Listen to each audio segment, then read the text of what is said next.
తెలుసుకోలేదు. మీకు అందరు తెలుసు వాళ్ళు ఎంత ముందంజలో ఉండేది. ముందు గ్రాస్ డొమెస్టిక్ ప్రోడక్ట్ ఏదైతే ఉందో వాళ్ళకు నెలవారీగా ఒక సంవత్సర కాలంలో ఏదైతే ఉత్పత్తి జరిగేదో అదే ఏ విధంగా దెబ్బతిన్నది ఈ సమస్య వల్ల.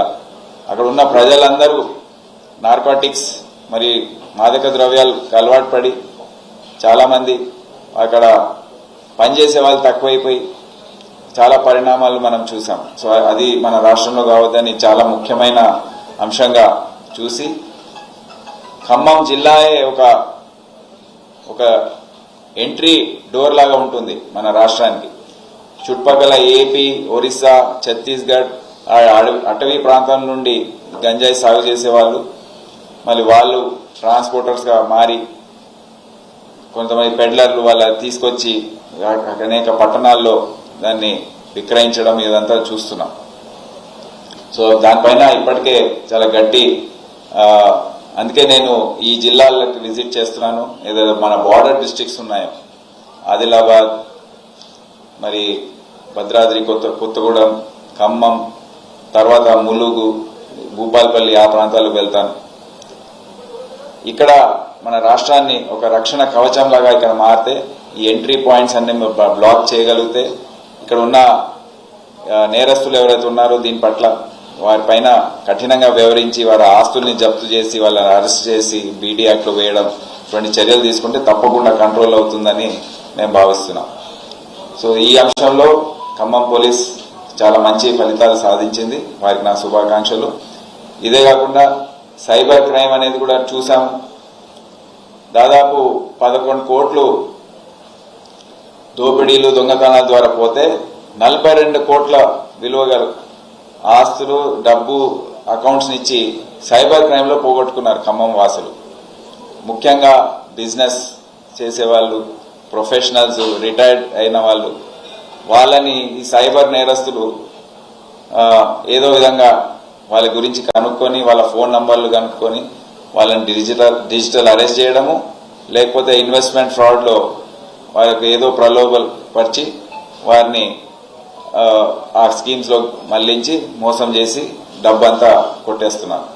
సో ప్రజల్ని రక్షించే భాగంలో సైబర్ క్రైమ్ పైన నిఘా పెట్టడం చాలా అవసరం. ఇక్కడ ఒక సైబర్ క్రైమ్ సెల్ కూడా స్టార్ట్ చేశారు. అదేవిధంగా సోషల్ మీడియా గురించి కూడా ఎవరైతే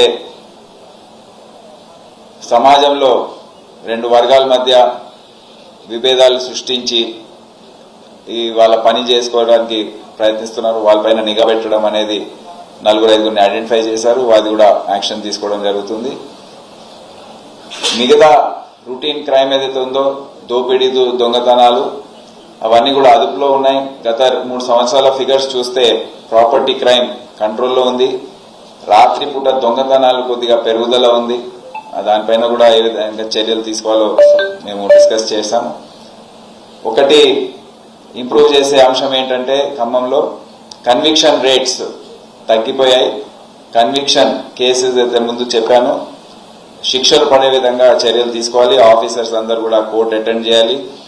జిల్లా మ్యాజిస్ట్రేట్లతో వాళ్ళ జ్యుడిషియల్ మ్యాజిస్ట్రేట్స్తో మంచి సంబంధాలు పెట్టి కోర్ట్స్ అన్ని కూడా సరిగ్గా ఏదైతే సాక్ష్యాధారాలు ఉన్నాయో అది ప్రెజెంట్ చేసి కేసుల్లో శిక్షలు పడే విధంగా చర్యలు తీసుకోవాలని చెప్పడం జరిగింది.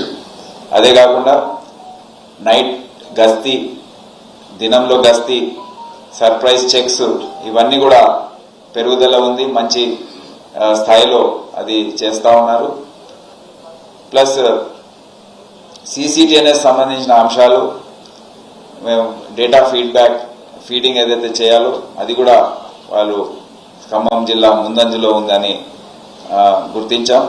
వారందరినీ అభినందించాం. ట్రాఫిక్ సంబంధించిన అంశాలు, రోడ్డు యాక్సిడెంట్స్, దానిపైన అరైవ్ అలైవ్ అని ఒక ప్రోగ్రాం ఏదైతే కొనసాగిస్తున్నామో దానివల్ల కొన్ని మరణాలు తగ్గాయి.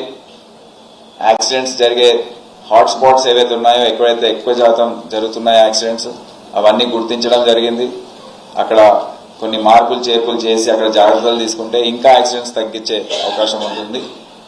డ్రంక్ డ్రైవింగ్ ఎన్ఫోర్స్మెంట్ కూడా పెరిగింది. అది ఇంకా పెంచాలని కూడా చెప్పడం జరిగింది.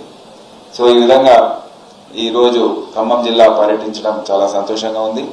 ఇక్కడ ఆఫీసర్ అందరినీ కలిసి వారికి దిశ నిర్దేశం